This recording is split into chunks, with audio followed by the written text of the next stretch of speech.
Welcome to Diya's tasty kitchen. ഇന്ന് നമ്മൾ green peas കറിയാണ് തയ്യാറാക്കുന്നത്.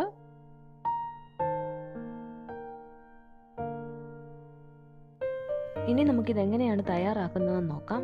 അതിനായിട്ട് ഒരു കുക്കറിലേക്ക് ഗ്രീൻ പീസ് ഇട്ട് കൊടുക്കാം. ഇത് 8 മണിക്കൂർ വെള്ളത്തിൽ കുതിർത്ത് വെച്ചിരുന്നതാണ്. ഇനി ഇതിലേക്ക് പാകത്തിനുള്ള ഉപ്പുപൊടി ചേർത്ത് കൊടുക്കാം. ഇനി നമുക്കിതിലേക്ക് വെള്ളം ചേർത്ത് കൊടുക്കാം. നമ്മൾ എടുത്തിരിക്കുന്ന ഗ്രീൻ പീസിൻ്റെ മുകളിൽ നിൽക്കത്തക്ക രീതിയിൽ വേണം വെള്ളം ഒഴിച്ചു കൊടുക്കാൻ. എൻ്റെ കുക്കറിൽ ഒരു 5 വിസിലാവുമ്പോൾ ഇത് വെന്ത് കിട്ടും. ഗ്രീൻ പീസ് വേവിച്ച് മാറ്റി വെച്ചിട്ടുണ്ട്. ഇനി നമുക്കൊരു പാൻ ചൂടാക്കി അതിലേക്ക് എണ്ണ ഒഴിച്ചു കൊടുക്കാം. 2 ടേബിൾ സ്പൂൺ കോക്കനട്ട് ഓയിലാണ് ഞാൻ ഒഴിക്കുന്നത്. എണ്ണ നന്നായി ചൂടായതിനു ശേഷം ഇതിലേക്ക് 1 ടീസ്പൂൺ കടുക് ഇട്ട് കൊടുക്കാം. കടുക് പൊട്ടിയതിന് ശേഷം ഇതിലേക്ക് ഇഞ്ചി, വെളുത്തുള്ളി എന്നിവ ചതച്ച് വെച്ചത് ചേർത്ത് കൊടുക്കാം. ഇത് 1 ടേബിൾ സ്പൂൺ ഉണ്ട്. ഇതിൻ്റെ പച്ചമണം മാറുന്നത് വരെ നന്നായിട്ടൊന്ന് ഇളക്കി കൊടുക്കാം.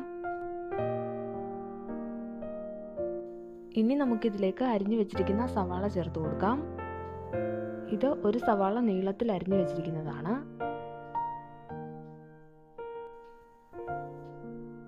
ഇനി ഇതിലേക്ക് പച്ചമുളക് കീറിയത്, കറിവേപ്പില എന്നിവ ചേർത്ത് കൊടുക്കാം.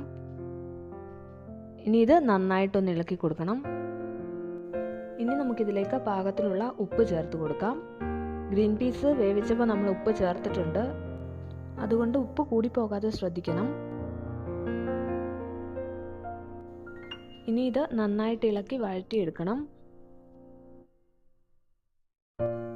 സവാള വഴന്നു വന്നിട്ടുണ്ട്. ഇനി നമുക്കിതിലേക്ക് പൊടികൾ ചേർത്ത് കൊടുക്കാം. 1 table spoon Kashmiri chilli powder, 1/4 teaspoon മഞ്ഞൾപ്പൊടി,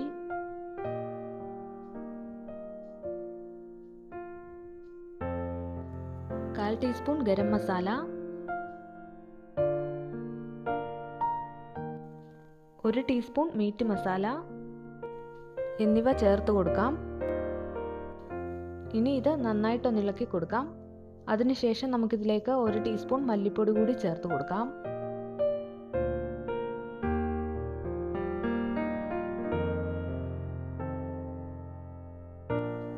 ഇനി പൊടികളുടെ പച്ചമണം മാറുന്നത് വരെ നന്നായിട്ടൊന്ന് ഇളക്കി കൊടുക്കാം. പൊടികളുടെ പച്ചമണം മാറിയതിന് ശേഷം നമുക്കിതിലേക്ക് 1 ടേബിൾ സ്പൂൺ ടൊമാറ്റോ സോസ് ചേർത്ത് കൊടുക്കാം.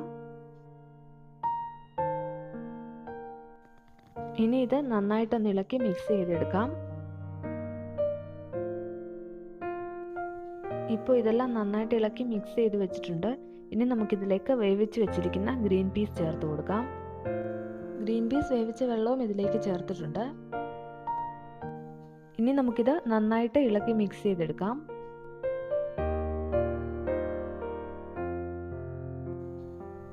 ഇനി നമുക്കിതിലേക്ക് കറിയുടെ ചാറിനാവശ്യമായ വെള്ളവും ചേർത്ത് കൊടുക്കാം.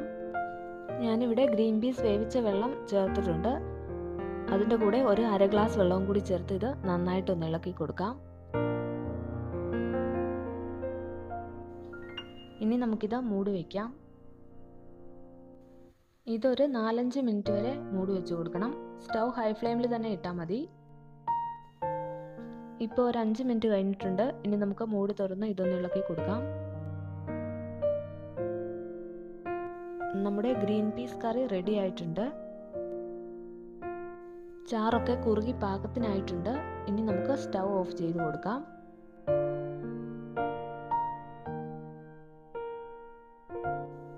റെസ്റ്റോറൻറ്റിലൊക്കെ കിട്ടുന്നത് പോലെയുള്ള ഒരു അടിപൊളി ഗ്രീൻ പീസ് കറിയാണിത്. എല്ലാവരും ട്രൈ ചെയ്ത് നോക്കിയിട്ട് കമൻസ് ഒക്കെ അറിയിക്കുക. റെസിപ്പി ഇഷ്ടമായെങ്കിൽ എൻ്റെ ചാനൽ സബ്സ്ക്രൈബ് ചെയ്യാൻ മറക്കരുത്. Thank you.